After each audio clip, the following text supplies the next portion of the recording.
Hi friends, I hope आप अपने exam की तैयारी बहुत अच्छे से कर रहे हैं। आज की क्लास में हम कोशिकांगों के कार्य यानी कि फंक्शंस ऑफ सेल ऑर्गेनेल्स वाले टॉपिक को क्वेश्चन आंसर्स की फॉर्म में सॉल्व करेंगे। और ये क्लास बहुत महत्वपूर्ण है क्योंकि जो भी क्वेश्चंस हम इस क्लास में करने वाले हैं उसमें से काफ़ी क्वेश्चंस आपको अपने एग्ज़ाम में ज़रूर देखने को मिलेंगी। तो आप बहुत ही ध्यान से इस क्लास को देखना और समझना। फ्रेंड्स, इस क्लास में हम 50 क्वेश्चन सॉल्व करेंगे। आप खुद को जरूर टेस्ट करना और कमेंट करके बताना कि 50 में से आपके कितने मार्क्स आए हैं। तो चलिए शुरू करते हैं हम फर्स्ट क्वेश्चन से। Both mitochondria and chloroplast are called semi autonomous organelles because mitochondria और क्लोरोप्लास्ट को अर्ध स्वायत्त अंगक क्यों कहा जाता है? दे हैव राइबोसोम्स ओनली, इनमें केवल राइबोसोम्स हैं। They have their own DNA and ribosomes, इनमें अपना डीएनए और राइबोसोम है। They depend fully on nucleus, ये पूर्णतः केंद्रक पर निर्भर है। They lack protein synthesizing machinery, इनमें प्रोटीन संश्लेषण तंत्र नहीं है। तो फ्रेंड्स, सेमी ऑटोनोमस किसे कहा जाता है? तो आपने एक वर्ड सुना होगा, ऑटोनोमस बॉडी। तो ऑटोनोमस बॉडी का क्या मतलब होता है? इसका मतलब होता है कि ऐसा तंत्र जो अपने काम खुद कर सकता हो, ठीक है। और सेमी का मतलब क्या होगा? सेमी का मतलब होता है कि ऐसा तंत्र जो कुछ काम तो खुद करता है लेकिन कुछ काम किसी और तंत्र से करवाता है, ठीक है। तो यहाँ पे माइटोकॉन्ड्रिया और क्लोरोप्लास्ट को सेमी ऑटोनोमस कहा गया है, यानी कि ये कुछ काम तो खुद करते हैं और कुछ दूसरे तंत्र से करवाते हैं। इसे हम समझते हैं कि माइटोकॉन्ड्रिया और क्लोरोप्लास्ट के पास खुद का डीएनए होता है, ठीक है। तो ये उस डीएनए से बनाएंगे आरएनए और आरएनए से बनेगा प्रोटीन, और इस प्रोटीन को वो अपने डिफरेंट वर्क करने में यूज करेंगे, ठीक है। लेकिन ये सारे प्रोटीन नहीं बना सकते, ये कुछ प्रोटीन बनाते हैं अपने। और बाकी के प्रोटीन कहाँ से आते हैं? बाकी के प्रोटीन आते हैं जो कि न्यूक्लियस में डीएनए प्रेजेंट होता है उससे बनने वाले प्रोटीन्स, ठीक है। तो ये कुछ प्रोटीन्स खुद बनाते हैं और कुछ न्यूक्लियस से लेते हैं, तो इसलिए इन्हें सेमी ऑटोनोमस ऑर्गेनेल कहा जाता है। तो यहाँ पे जो सेकंड ऑप्शन है वो करेक्ट रहेगा। दे have their own DNA and ribosomes, ठीक है। डीएनए को कोड से कोड लेके जो राइबोसोम्स हैं वो प्रोटीन का फॉर्मेशन करेंगे। इसमें अपना डीएनए और राइबोसोम है, ठीक है। तो ये बी ऑप्शन सही रहेगा। हमारा सेकंड क्वेश्चन है, which ribosomes are present in mitochondria? Mitochondria में कौन से राइबोसोम पाए जाते हैं? 70s, 80s, both 70s and 80s, none. तो फ्रेंड्स, माइटोकॉन्ड्रिया और क्लोरोप्लास्ट में होते हैं 70s टाइप के राइबोसोम्स। तो ए ऑप्शन सही रहेगा, 70s। और ये प्रोकैरियोट जो होते हैं, प्रोकैरियोटिक सेल, ठीक है, उसमें भी 70s राइबोसोम्स होते हैं। Which organelle is responsible for photo respiration? Photo respiration के लिए कौन सा अंगक उत्तरदायी है? Lysosome, peroxisome, Golgi body, vacuole. Friends, सबसे पहले हम ये समझते हैं कि फोटो रेस्पिरेशन होता क्या है।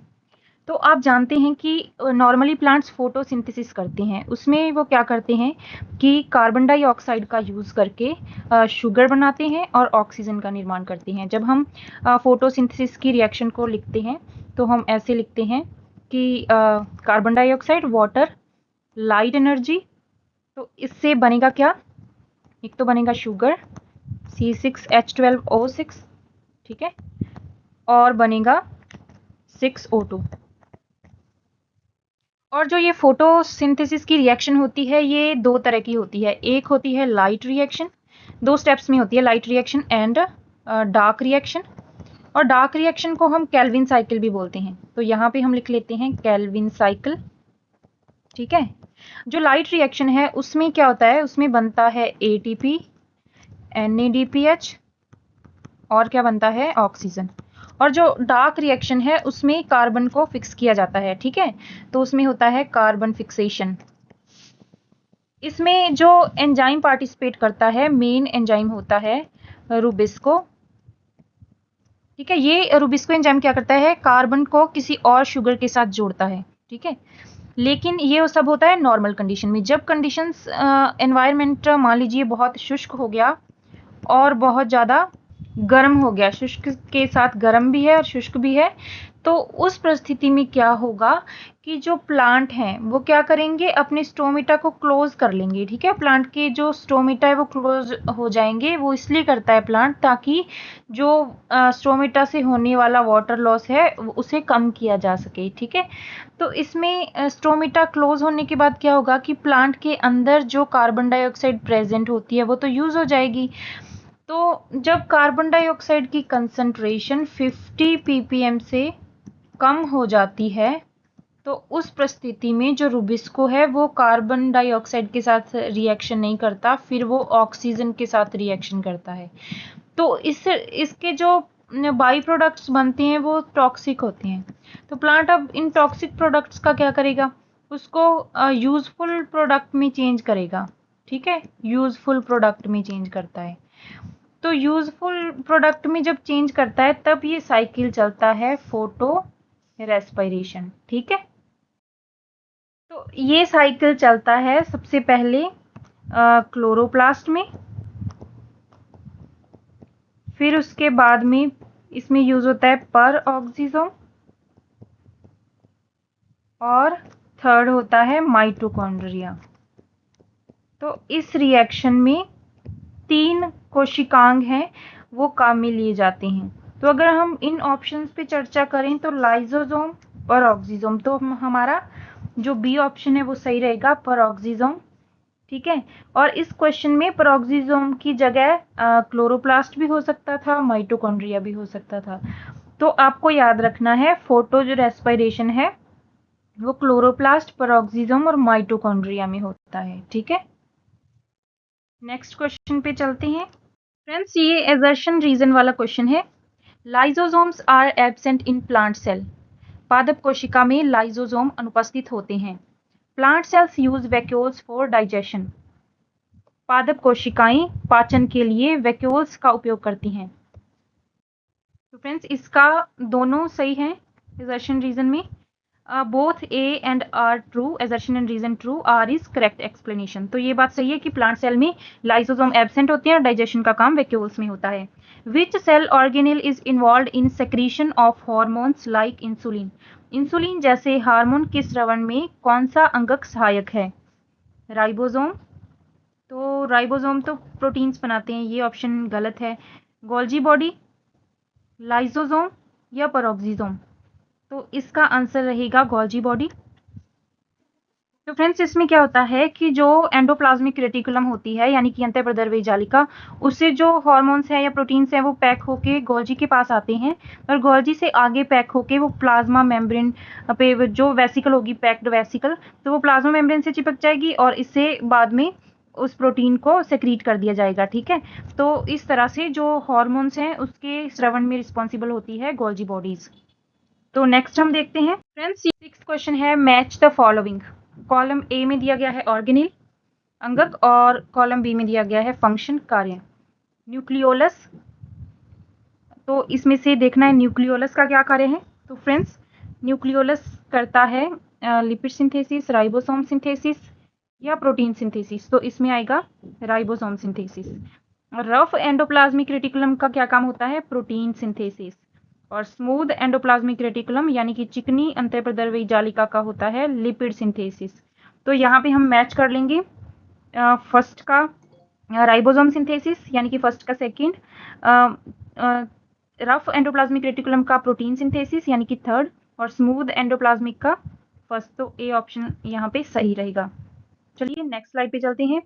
Which organelle helps in the formation of glycoproteins and glycolipids? Glycoprotein और ग्लाइकोलिपिड के निर्माण में कौन सा अंगक सहायक है? एंडोप्लाज्मिक रेटिकुलम, अंतःप्रद्रव्य जालिका, राइबोसोम, गोल्जी बॉडी या लाइसोसोम? तो फ्रेंड्स, जो ग्लाइकोप्रोटीन्स और ग्लाइकोलिपिड्स होते हैं वो बनते हैं गोल्जी बॉडीज में। ठीक है, क्योंकि जो ईआर में बनते हैं प्रोटीन्स, ठीक है, प्रोटीन बनेंगे ईआर में, और लिपिड्स बनते हैं, सॉरी, प्रोटीन बनते हैं रफ ईआर में, और स्मूथ ईआर में बनते हैं लिपिड्स। ठीक है, तो उनका ग्लाइकोसाइलेशन जो होता है वो गोल्जी बॉडीज में होता है। ठीक है, तो जहां पे लिखा होगा ग्लाइकोप्रोटीन और ग्लाइकोलिपिड तो उसका आंसर आएगा Golgi body. In liver cells which organelle detoxifies alcohol? यकृत कोशिकाओं में कौन सा अंगक अल्कोहल का डिटॉक्स करता है? फ्रेंड्स, साथ साथ में आप अपना भी टेस्ट कर रहे हो ना, तो आप नोट करते रहना कि आपके कितने क्वेश्चन सही हो गए हैं। ठीक है, तो अल्कोहल का डिटॉक्स कहाँ होता है, चलिए देखते हैं। माइटोकॉन्ड्रिया, लाइसोसोम, स्मूथ ईआर या राइबोसोम। तो फ्रेंड्स, जो डिटॉक्सिफिकेशन होता है वो स्मूथ एंडोप्लाज्मिक रेटिकुलम में होता है। ठीक है, ये चीज आप याद रखना। नेक्स्ट क्वेश्चन पे चलते हैं। Centrioles are absent in, centriole किस में अनुपस्थित होते हैं? Animal cells, plant cells, bacterial cells, both B and C. तो फ्रेंड्स, जो सेंट्रियोल्स होते हैं वो एनिमल सेल्स में प्रेजेंट होते हैं। ये प्लांट सेल और बैक्टीरियल सेल्स दोनों में एब्सेंट होते हैं। फंक्शन क्या होता है इनका, सेंट्रियोल्स का? तो फ्रेंड्स, ये सेल डिवीजन में हेल्प करती हैं। ठीक है,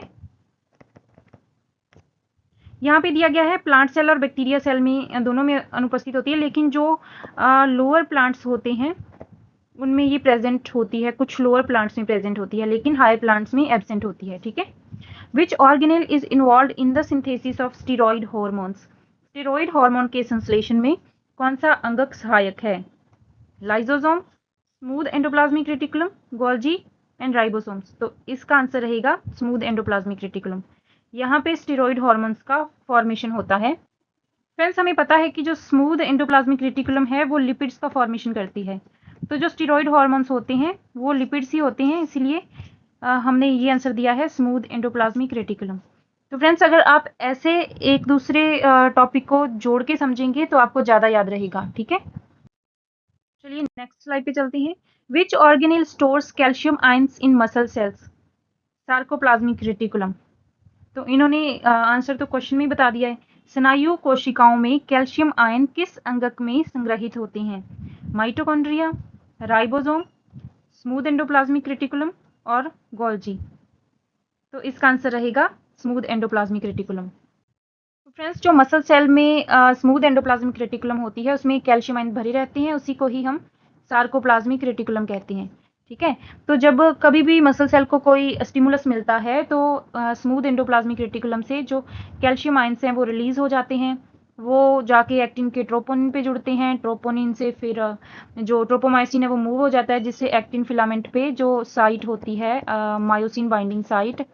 ठीक है, तो मायोसिन बाइंडिंग साइट क्या होती है, वो एक्सपोज हो जाती है, तो उस पे एक्टिन फिलामेंट पे फिर क्या होगा, मायोसिन आके जुड़ जाता है। ठीक है, जिससे मसल कॉन्ट्रैक्ट हो जाती है। तो जब मसल कॉन्ट्रैक्शन आप पढ़ते हैं तो उसमें आप ये सब कुछ पढ़ते हैं। और यहाँ पर आपको ये जानना है कि ऑर्गेनेल कौन सा है जो कैल्शियम आयंस को स्टोर करता है, तो वो है smooth endoplasmic reticulum. Which organelle is rich in hydrolytic enzymes? कौन सा अंगक हाइड्रोलाइटिक एंजाइम से भरपूर होता है? लाइसोसोम, राइबोसोम, वैक्यूल या न्यूक्लियस? तो इसका आंसर रहेगा फ्रेंड्स लाइसोसोम। तो फ्रेंड्स, जो लाइसोसोम में प्रेजेंट हाइड्रोलिटिक एंजाइम्स होते हैं वो लाइसोसोम में प्रेजेंट मटेरियल को पचाने का काम करते हैं। ठीक है, in plant cells ATP is synthesised in, पादप कोशिका में एटीपी कहाँ संश्लेषित होती है? तो ऑप्शन देखते हैं, क्लोरोप्लास्ट एंड माइटोकॉन्ड्रिया। तो फ्रेंड्स, यही ऑप्शन सही है। अगर अपने आगे वाले ऑप्शन कंसीडर करें तो जो राइबोसोम्स हैं वो प्रोटीन फॉर्मेशन करते हैं। ठीक है, गोल्जी में पैकेजिंग का काम होता है, वैक्यूल्स में मटेरियल स्टोर होते हैं, लाइसोसोम में हाइड्रोलिटिक एंजाइम्स होते हैं जो कि पाचन का काम करते हैं। तो क्लोरोप्लास्ट और माइटोकॉन्ड्रिया इसका सही आंसर रहेगा। तो फ्रेंड्स, होता क्या है कि जो क्लोरोप्लास्ट में लाइट एनर्जी होती है, ठीक है, जब लाइट आती है, लाइट से एनर्जी मिलती है, तो उससे क्या होगा, जो थाइलेकोइड मेम्ब्रेन होती है, थाइलेकोइड मेम्ब्रेन जो कि क्लोरोप्लास्ट में प्रेजेंट होती है, थाइलेकोइड मेम्ब्रेन, उसके आर पार एक प्रोटॉन ग्रेडियंट बनता है। ठीक है, थाइलेकोइड मेम्ब्रेन के आर पार क्या होगा, एक प्रोटॉन ग्रेडियंट बनेगा। उस ग्रेडियंट को यूज करके जो एंजाइम होता है एटीपी सिंथेज, वो क्या करता है, एटीपी सिंथेसिस का काम करता है, एटीपी सिंथेज। अगर हम माइटोकॉन्ड्रिया की बात करें तो माइटोकॉन्ड्रिया में जब न्यूट्रिएंट्स का मेटाबॉलिज्म होता है, ठीक है, न्यूट्रिएंट मेटाबॉलिज्म, तो उससे क्या होगा, उससे भी क्रिएट होगा एक ग्रेडियंट, प्रोटॉन ग्रेडियंट। ठीक है, तो उस प्रोटॉन ग्रेडियंट वो कौन सी मेम्ब्रेन के आर पार होगा, जो माइटोकॉन्ड्रिया की इनर मेम्ब्रेन होती है, ठीक है, उसके आर पार प्रोटॉन ग्रेडियंट क्रिएट होगा। तो फिर वहाँ पे भी जो एंजाइम है एटीपी सिंथेज वो काम करेगा और उस ग्रेडियंट को यूज करके एटीपी का फॉर्मेशन करेगा। तो आई होप आपको क्लास अच्छे से समझ आ रही है और आप अपने मार्क्स भी कैलकुलेट करते जा रहे हैं। तो चलिए आगे बढ़ते हैं। 14th नंबर जो क्वेश्चन है, which organelle gives rise to lysosome. Lysosome किस अंगक से उत्पन्न होते हैं? न्यूक्लियस से? नो, ये ऑप्शन रॉन्ग है। गोल्जी ऑपरेटस से? ये ऑप्शन सही हो सकता है। एंडोप्लाज्मिक रेटिकुलम से या राइबोसोम से? तो बी ऑप्शन ही सही है, गोल्जी ऑपरेटस से। ठीक है, तो गोल्जी से बनते हैं लाइसोसोम्स। चलिए नेक्स्ट स्लाइड पे, cristae are found in which organelle. Cristae किस अंगक में पाई जाती हैं? न्यूक्लियस, माइटोकॉन्ड्रिया, गोल्जी या वैक्यूल? तो फ्रेंड्स क्रिस्टे पाई जाती हैं माइटोकॉन्ड्रिया में। फ्रेंड्स क्रिस्टे होते क्या हैं, तो यहाँ पे हम एक डायग्राम बनाते हैं छोटा सा माइटोकॉन्ड्रिया का। मान लीजिए ये माइटोकॉन्ड्रिया है और जो इसकी इनर मेम्ब्रेन है वो कुछ इस तरह की होती है, जिसमें बहुत सारे ऐसे फोल्ड्स होते हैं। तो फ्रेंड्स इन्हीं फोल्ड्स को कहा जाता है क्रिस्टी। ठीक है, ये फोल्ड्स ही कहलाती हैं क्रिस्टी। और ये क्या काम करते हैं? ये सरफेस एरिया को इंक्रीज करने का काम करते हैं। चलते हैं नेक्स्ट क्वेश्चन की ओर। Which organelle is absent in prokaryotes but present in eukaryotes. कौन सा अंगक प्रोकैरियोट में अनुपस्थित है और यूकैरियोट में उपस्थित है? तो राइबोसोम। ये तो फ्रेंड्स दोनों में होते हैं, प्रोकैरियोट में भी और यूकैरियोट में, तो ये ऑप्शन तो गलत है। न्यूक्लियस, न्यूक्लियस प्रोकैरियोट में अनुपस्थित होता है और यूकैरियोट में उपस्थित होता है, तो ये ऑप्शन सही रहेगा। प्लाज्मा मेम्ब्रेन दोनों में होती है, साइटोप्लाज्म भी दोनों में होता है। ठीक है, नेक्स्ट क्वेश्चन है, which organelle is called the engine of photosynthesis. प्रकाश संश्लेषण का इंजन किसे कहते हैं? थाइलेकॉइड, स्ट्रोमा, राइबोसोम या पेरोक्सिसोम? फ्रेंड्स सबसे पहले तो फोटोसिंथेसिस अगर वर्ड आ गया, इसका मतलब जो भी टर्म हम सेलेक्ट कर रहे हैं वो क्लोरोप्लास्ट से रिलेटेड होनी चाहिए। तो जो सी और डी ऑप्शन है, राइबोसोम और पेरोक्सिसोम, ये तो हम पहले ही कट कर देंगे। अब दो टर्म्स हैं, स्ट्रोमा एंड थाइलेकॉइड। जो क्लोरोप्लास्ट का एक्वस पार्ट होता है वो स्ट्रोमा कहलाता है और जो मेम्ब्रेनस पार्ट होता है वो कहलाता है थाइलेकॉइड, मेम्ब्रेनस। ठीक है फ्रेंड्स, जो भी एनर्जी के लिए कंपोनेंट्स जरूरी होते हैं, लाइट को ट्रैप करने के लिए, जो क्लोरोफिल होता है या हम कहेंगे जो फोटो सिस्टम्स होंगे, ठीक है, फोटो सिस्टम्स। और क्या इंपॉर्टेंट होता है?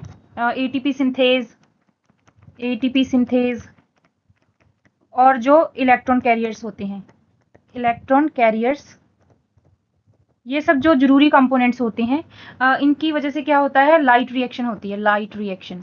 और लाइट रिएक्शन में क्या होगा? जो लाइट एनर्जी होती है उसे कन्वर्ट किया जाता है केमिकल एनर्जी में। ठीक है, केमिकल एनर्जी, केमिकल एनर्जी कौन सी होती है? ATP and NADPH। तो फ्रेंड्स ये सभी थाइलेकॉइड मेम्ब्रेन पे होता है। ठीक है, इसीलिए थाइलेकॉइड को कहा जाता है engine of photosynthesis. Next question पे चलते हैं। What is the function of nucleolus. Nucleolus का कार्य क्या है? DNA synthesis?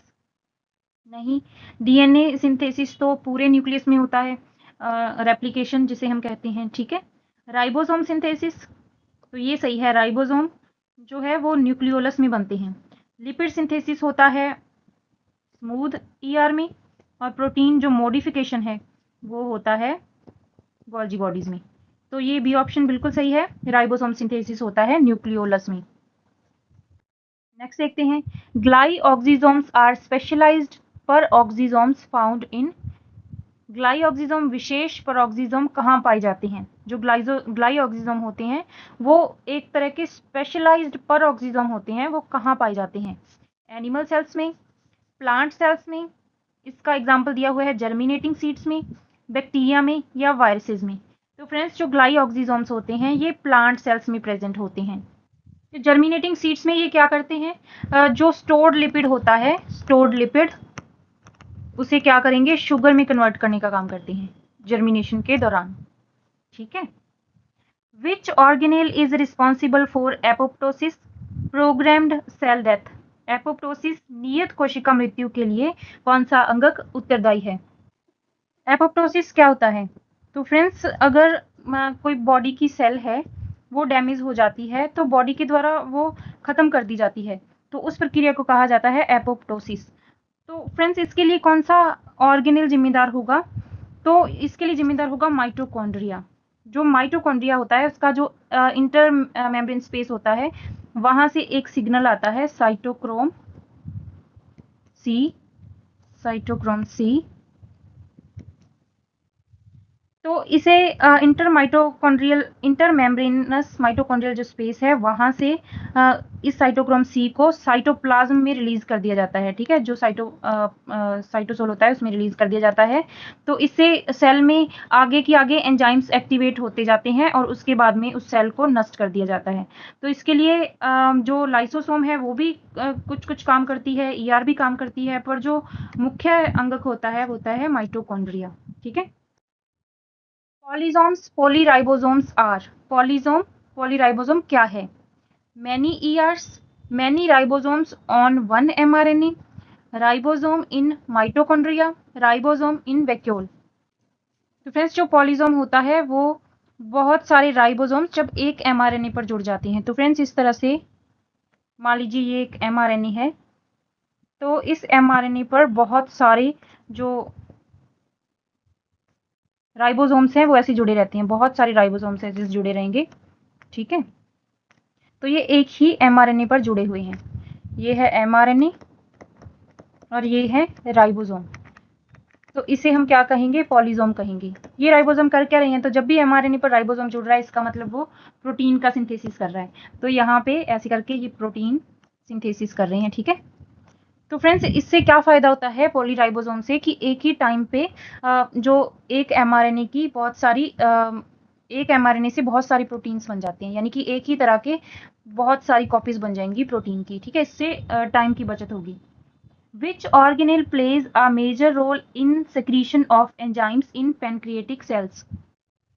अग्नाशय की कोशिकाओं में एंजाइम स्रवण में कौन सा अंगक मुख्य भूमिका निभाता है?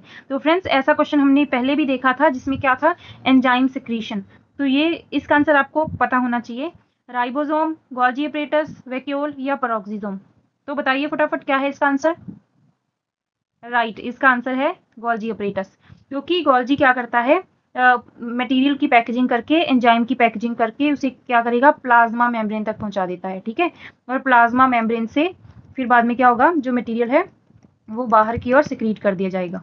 ठीक है, तो ये सिक्रीशन में हेल्प करता है। हमने पहले भी समझा था कि पहले एंडोप्लाज्मिक रेटिकुलम होगी, एंडोप्लाज्मिक रेटिकुलम से वैक्यूल बनेगी, वो जाके गोल्जी पे जाएगी और गोल्जी से आगे प्लाज्मा मेम्ब्रेन से बाहर की तरफ सिक्रीशन कर दिया जाएगा। ठीक है।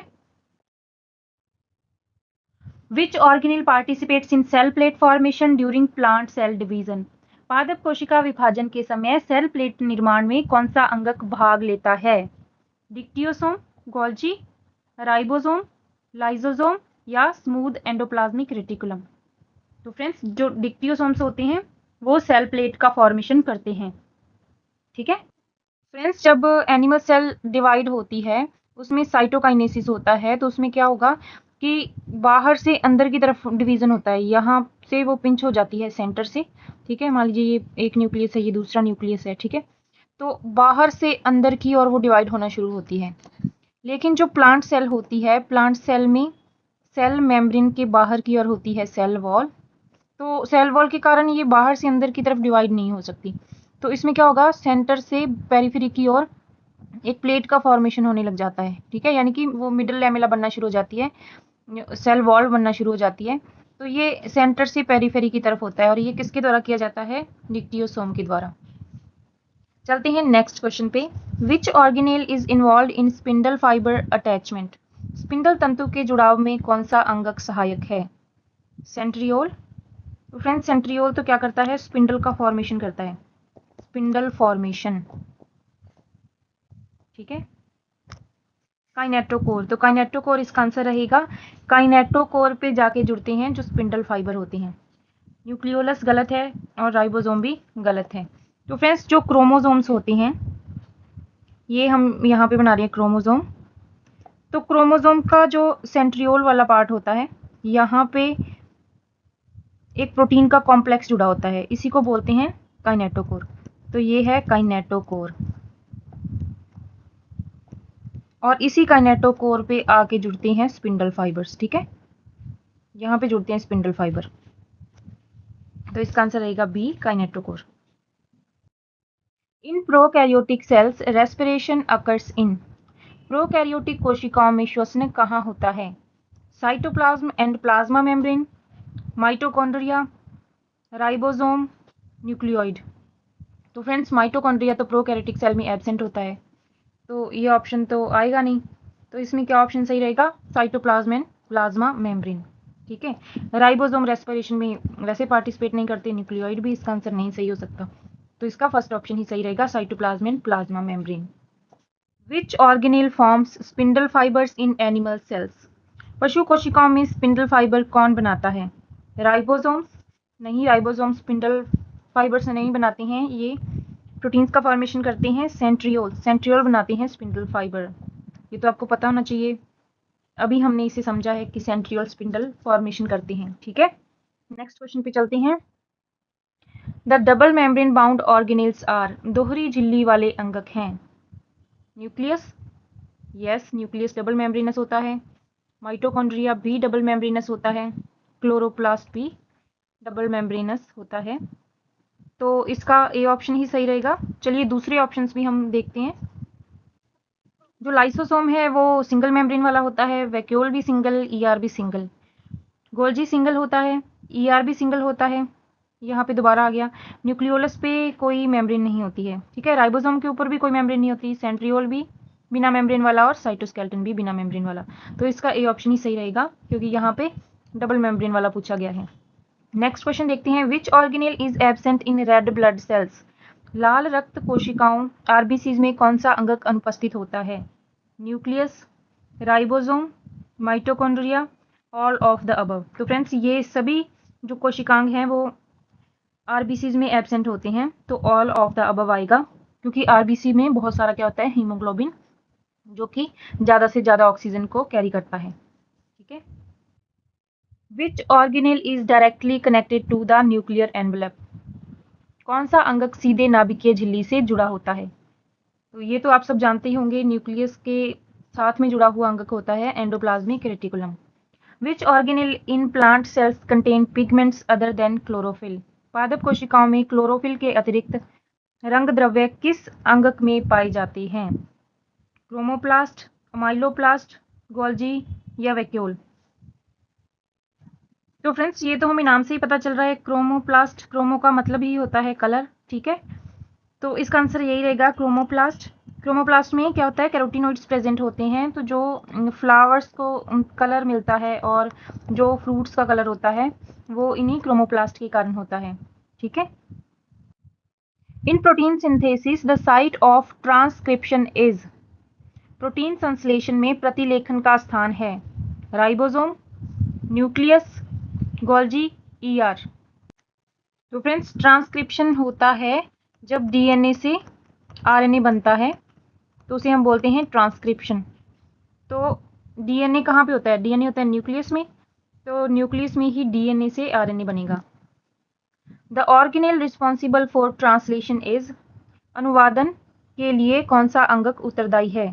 ट्रांसलेशन के लिए, यहाँ पे पूछा था ट्रांसक्रिप्शन, ये पूछा है ट्रांसलेशन।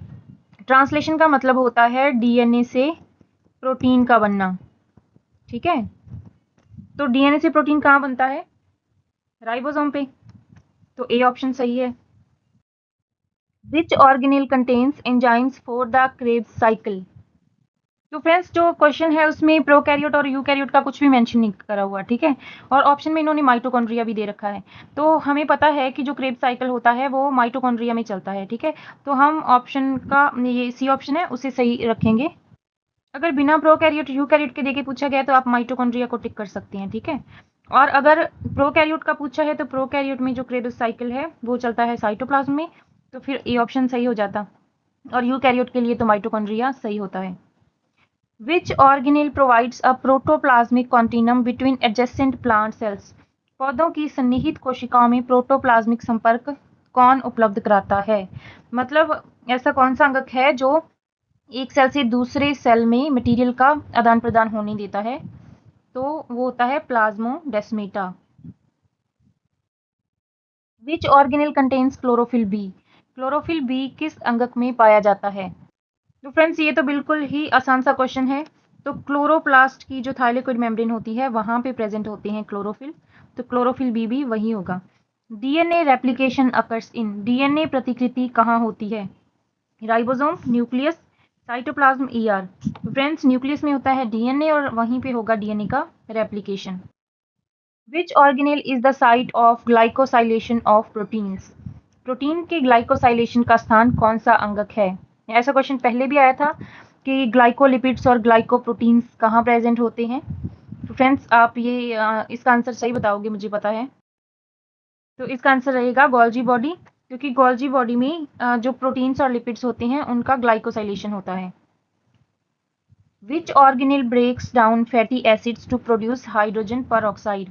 कौन सा अंगक फैटी एसिड तोड़कर हाइड्रोजन पर ऑक्साइड बनाता है? पेरोक्सिसोम, लाइसोसोम, राइबोसोम या स्मूथ ईआर? तो पेरोक्सिसोम इसका सही ऑप्शन रहेगा। पेरोक्सिसोम में क्या होता है, फैटी एसिड को तोड़ा जाता है और उससे बनती है hydrogen peroxide. In C4 plants chloroplast dimorphism is seen in. C4 पौधों में क्लोरोप्लास्ट द्विरूपता कहाँ पाई जाती है? Bundle sheath and mesophyll cells, epidermal and guard cells, xylem and phloem, meristem cells. Friends chloroplast dimorphism का क्या मतलब है? इसका मतलब है कि 2 टाइप्स के क्लोरोप्लास्ट का पाया जाना। तो फ्रेंड्स जो C4 प्लांट्स होते हैं, इन प्लांट्स में बंडल शीथ सेल्स और मीजोफिल सेल्स में डिफरेंट तरह के क्लोरोप्लास्ट होते हैं। ठीक है, जो मीजोफिल सेल्स होती हैं उनका जो क्लोरोप्लास्ट होता है उसमें लाइट रिएक्शन होती है, लाइट रिएक्शन, एंड उसमें CO2 को कैप्चर किया जाता है। ठीक है, और जो बंडल शीथ सेल्स होती हैं, बंडल शीथ सेल्स में CO2 को फिक्स किया जाता है, CO2 फिक्सेशन। यानी कि इनके जो क्लोरोप्लास्ट होते हैं वो स्ट्रक्चरली एंड फंक्शनली डिफरेंट होते हैं। Microtubules, microfilaments and intermediate filaments together form. Microtubule, microfilament और इंटरमीडिएट फिलामेंट मिलकर क्या बनाते हैं? तो फ्रेंड्स ये तीनों चीजें मिलकर बनाती हैं साइटोस्केलेटन, सेल का स्केलेटन बनाती हैं। ठीक है, which organelle is called the powerhouse of the cell? कोशिका का पावर हाउस किसे कहते हैं? ये तो सभी को पता है, आपको नींद में उठा के पूछा जाए तो भी आप बता दोगे कि सेल का पावर हाउस माइटोकॉन्ड्रिया को कहा जाता है। ठीक है, क्योंकि माइटोकॉन्ड्रिया का क्या करता है, ATP प्रोड्यूस करता है। ठीक है, photosynthesis occurs in which organelle? Photosynthesis किस संगत में होती है? न्यूक्लियस में, क्लोरोप्लास्ट में, गोल्जी बॉडी में या माइटोकॉन्ड्रिया में? फ्रेंड्स क्लोरोप्लास्ट में। ये बिल्कुल सिंपल क्वेश्चन थे। विच organelle is also called suicidal bag? किस अंगक को आत्मघाती थैली कहते हैं? लाइसोसोम, पेरोक्सिसोम, वैक्यूल या राइबोसोम? तो फ्रेंड्स लाइसोसोम को आत्मघाती थैली कहते हैं। क्यों कहते हैं लाइसोसोम को सुसाइडल बैग?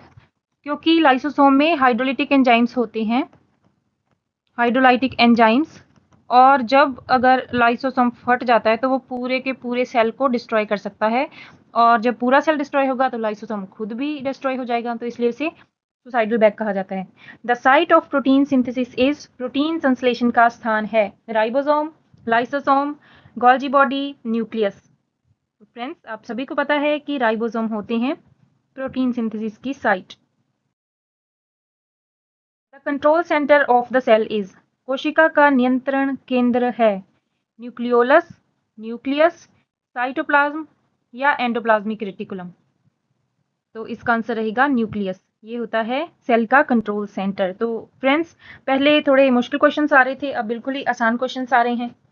तो आप साथ में अपने चेक भी करते जा रही होंगे कितने मार्क्स बने हैं। तो आप कमेंट करके ज़रूर बताना कि आपके 50 में से कितने आए हैं। अभी तक हमने 45 कर लिए हैं, नेक्स्ट चलते हैं 46 पे। Which organelle is known as traffic police of the cell? कोशिका का यातायात पुलिस किसे कहते हैं?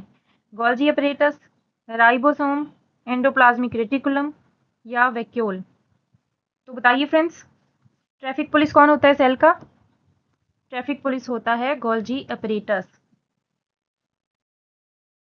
Detoxification of harmful substances occur in, हानिकारक पदार्थों का डिटॉक्सिफिकेशन किस में होता है? ऐसा क्वेश्चन एक पहले भी आया था। Rough endoplasmic reticulum, smooth endoplasmic reticulum, ribosome या लाइसोसोम? तो फ्रेंड्स, स्मूथ एंडोप्लाज्मिक रेटिकुलम में जो ड्रग्स होती हैं या पॉइजन्स होते हैं उनका डिटॉक्सिफिकेशन होता है। ठीक है। Genetic material is found in, आनुवंशिक पदार्थ किस में पाया जाता है? साइटोप्लाज्म में, राइबोसोम में, न्यूक्लियस में या माइटोकॉन्ड्रिया ओनली? तो फ्रेंड्स, जेनेटिक मटेरियल होता है न्यूक्लियस में। Which organelle forms spindle fibres during cell division? कोशिका विभाजन के समय स्पिंडल तंतु कौन बनाता है? ये क्वेश्चन हमने पहले भी किया है, ये रिपीट हो गया है।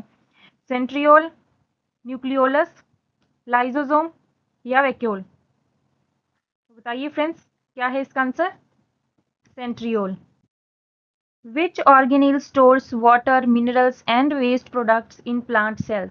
पादप कोशिका में जल, खनिज और अपशिष्ट किस अंगक में संग्रहित होते हैं? वैक्यूल, रिक्तिका, राइबोसोम, गोल्जी बॉडी या परऑक्सीसोम? तो फ्रेंड्स, इसका आंसर रहेगा वैक्यूल। फ्रेंड्स, आई होप आपने भी मेरे साथ साथ क्वेश्चन सॉल्व किए होंगे और आपने देख लिया होगा कि आपके कितने मार्क्स आए हैं। तो आप कमेंट करके ज़रूर बताना 50 में से आपके कितने मार्क्स आए हैं।